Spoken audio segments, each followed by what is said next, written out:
A lot of people, even if they haven't lost their lives, have lost everything. But of course, truly, the main thing in all of our heads is for those poor victims who died, and also their families who have lost family members, or sometimes their whole family. Story of the earthquake in Morocco this morning. The main picture shows a man carrying a relative in his arms away from the rubble. His face shows his deep concern. His forehead glistens in the sun from the effort. More than 2,000 people are known to have died, and the death toll is expected to rise. Let's talk to the author Alice Morrison, who made From Morocco to Timbuktu for BBC Two. Good morning to you, Alice.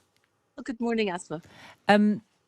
I know from speaking to you before that this is a country that you know so very much about. And I suppose what I wanted to ask you was how does this feel for people who live there? Put this into context for us.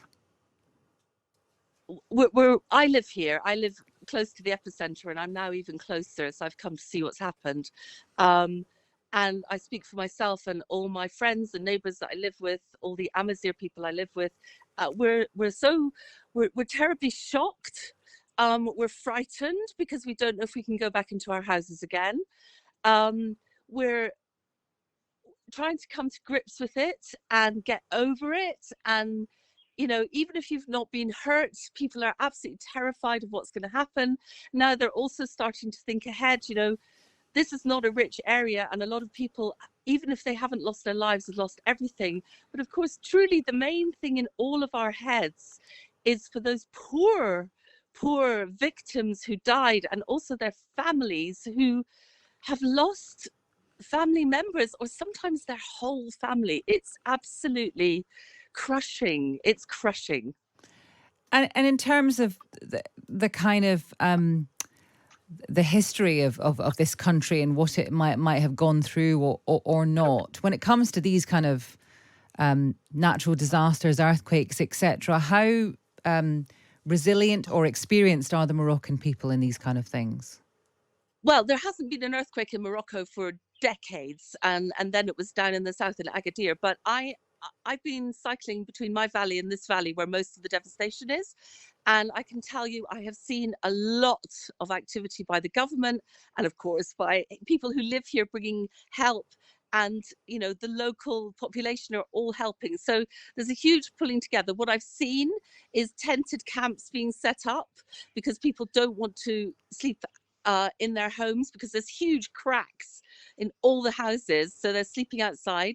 I've seen a military hospital set up. There are ambulances coming up and down the road.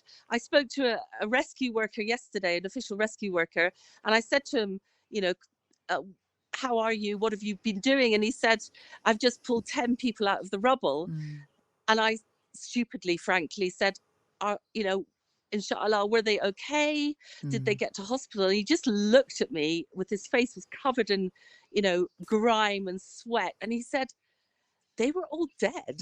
I just found them so I can give them to their families to bury them. So people are reacting very strongly. The government is across it.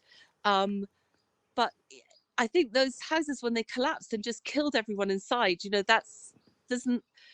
not that much you can do for those people except try and dig them out now to give them a burial. Yes. And you say the government are across it. What's your kind of instinct, Alice? Do you, because I suppose you straddle two cultures in a way. Is your instinct to kind of want to just go and help and do what you can, perhaps for the people who are, you know, who are injured or who don't have anywhere to live? What's kind of been your reaction to this? So my reaction is, so as I say, you know, I was in the earthquake, and it was awful. And if I'd been in another place, I'd have tried to help everyone around me. Fortunately, my village wasn't badly hit. So I've cycled down here. And what I'm trying to do is simply tell the story, because that's what I can do. There are nurses and doctors here. There are aid workers. There are men digging in the rubble. I would be in the way if I did that. I'm also bringing people news because my village is, until this morning, was still cut off with signal. So I've been kind of ferrying news about relatives back and forth, because this is a small place. Even though it's all small villages, we know each other or of each other. So people are asking me, what's the news of Imlil? I'm giving the news of Imlil. What's the news in Wul Ibrahim? Can you phone my father? Can you phone my friend when you go and get signal? So that's what I've been doing. And I know it doesn't sound like much, but I think that's what I can do, and it's useful, Mm. and it's my contribution.